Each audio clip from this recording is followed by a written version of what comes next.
কিছুমান এই এলিমেন্টৰ কামৰ কাৰণে গোটেই জিলাখনত বা গোটেই টাউনখনত এটা অপ্ৰীতিকৰ পৰিৱেশৰ সৃষ্টি হয় ঠিক এতিয়া প্ৰথম কথাটো হৈছে যে এই যিটো কাম হৈছিল এইটো হ'ব নালাগিছিল ঠিক ঠিক ঠিক আৰু আমি এটা বস্তু দেখি ভাল পাইছো যে এই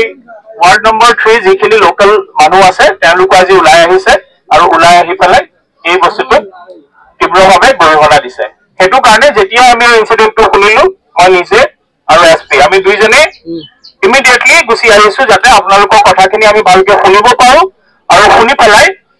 এটোৰ ওপৰত কিবা না কিবা এটা ডাঙৰ একচন আমি ল'ব পাৰো ঠিক এতিয়া প্ৰথম যেটো কথা আপোনালোকে কৈছে প্ৰথম যেটো মই ইয়াৰ মানুহৰ লগত কথা পাতি বুজি পাইছো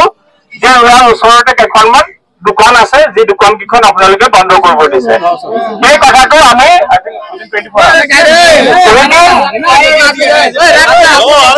সেকেন্ড 24 আৱাৰ্ছৰ ভিতৰত এই দোকান কিখন বন্ধ হ'ব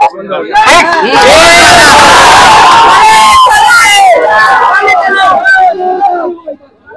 তাৰ পিছত আপোনালোকৰ এটা অনুৰোধ আছিল যে যিখন পাৰ্ক আছে পাৰ্কখনতো আমি দুদিন আগতে এটা ইনসিডেন্ট দেখিছিলো তাৰ ৱালত কিছুমান অপ্ৰীতিকৰ কথা লিখা আছিল সেইটো এতিয়াও আমাৰ পুলিচৰ তৰফৰ পৰা আমি ভেৰিফিকেশন কৰি আছো কিন্তু সেই পাৰ্কখনৰ ওপৰতো আমি আজি 3টা বজাত এখন মিটিং দিছো য'ত আমি আমাৰ ধুবুৰী জিলাৰ যিসকল সিনিয়ৰ সিটিজেন আছে বা গণ্যমান্য ব্যক্তিসকল আছে বা আমাৰ মানে ইম্পৰ্টেন্ট লোকসকল আছে তেওঁলোকক আমি মাতি পঠিয়াইছো আৰু মই ইয়াত যিখিনি মানুহ আছে তেওঁলোকৰ পৰা 4জন মানুহক বিচাৰিছো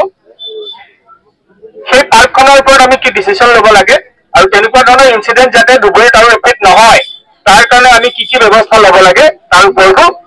এটা ডিসিশন লোৱা হ'ব তাৰ উপৰিও আমি যেতিয়াও এনেকুৱা ফেষ্টিভেল কিছুমান আহে আমাৰ ফালৰ পৰা কিছুমান এসপি আমি জাৰি কৰো যেনেকৈ সাপোজ এনেকুৱা কিছুমান বস্তু যদি হয় তেতিয়াহ'লে এইটো তেওঁলোকে ঘৰতে সাইন্টিফিক ওয়ে ডিসপোজ কৰিব লাগে সো সেই এসপি বিলাকো যদি ভালকে ইমপ্লিমেন্ট হোৱা নাই বা পৰৱৰ্তী সময়ত আমি তাক কিদৰে ভালকে ইমপ্লিমেন্ট কৰিব পাৰো তাৰ ওপৰতো আমি চিন্তা চৰ্চা কৰিম এতিয়া মোক এটা কথা আপোনালোকে জনাওক যে আপোনালোকৰ ফালৰ পৰা 4জন মানুহ কোন কোন থাকিব বিশ্বজিৎ ক'ত আছে